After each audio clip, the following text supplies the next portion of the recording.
I'd like to start with the topic of presidential leadership.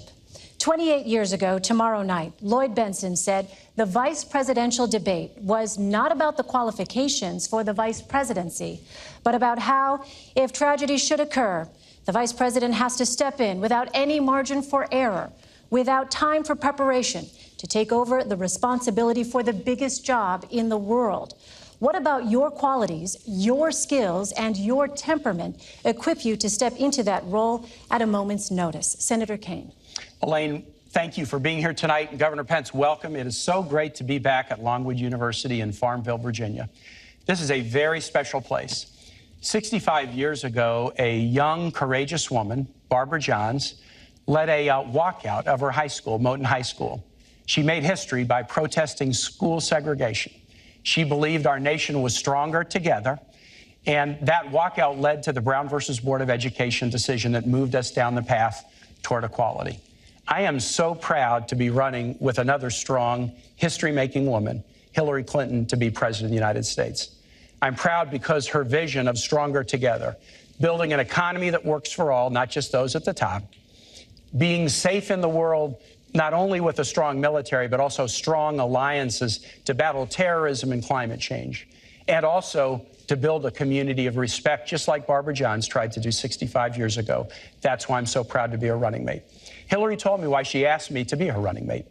She said, the test of a Clinton administration will not be the signing of a bill or the passage of a bill.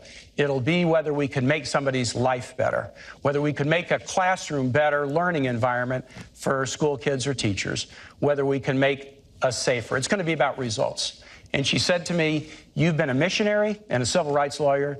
You've been a city councilman and mayor. You've been a lieutenant governor and now a U.S. senator.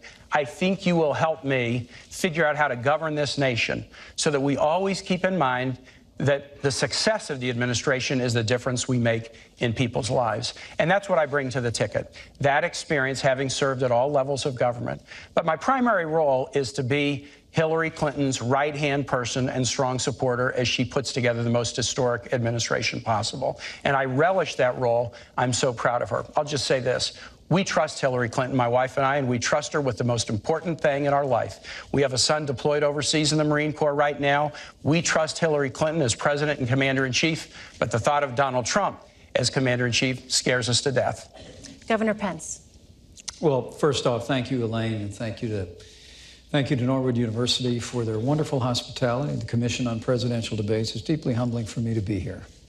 Be surrounded by my wonderful family, and Senator Kaine, it's an honor to be here with you as well. And I also want to say thanks to everyone that's looking in tonight, who understands what an enormously important time this is in the life of our nation. For the last 7.5 years, we've seen America's place in the world weakened. We've seen an economy stifled by more taxes, more regulation, a war on coal, and a failing health care reform come to be known as Obamacare. And the American people know that we need to make a change. And so I want to thank all of you for being with us tonight. I also want to thank Donald Trump for making that call and inviting us to be a part of this ticket. I have to tell you, I'm a small town boy from a place not too different from Farmville. I grew up with a cornfield in my backyard. My grandfather had immigrated to this country when he was about my son's age. My mom and dad built everything that matters in a small town in southern Indiana. They built a family and a good name and a business, and they raised a family. And I dreamed someday of representing my hometown in Washington, D.C., but honestly, Elaine, I never imagined I'd have the opportunity to be governor of the state that I love, let alone be sitting at a table like this in this kind of a position. So to answer your question, I would say I would hope that if the responsibility ever fell to me in this role, that I would meet it with the way that I'm going to meet the responsibility should I be elected Vice President of the United States.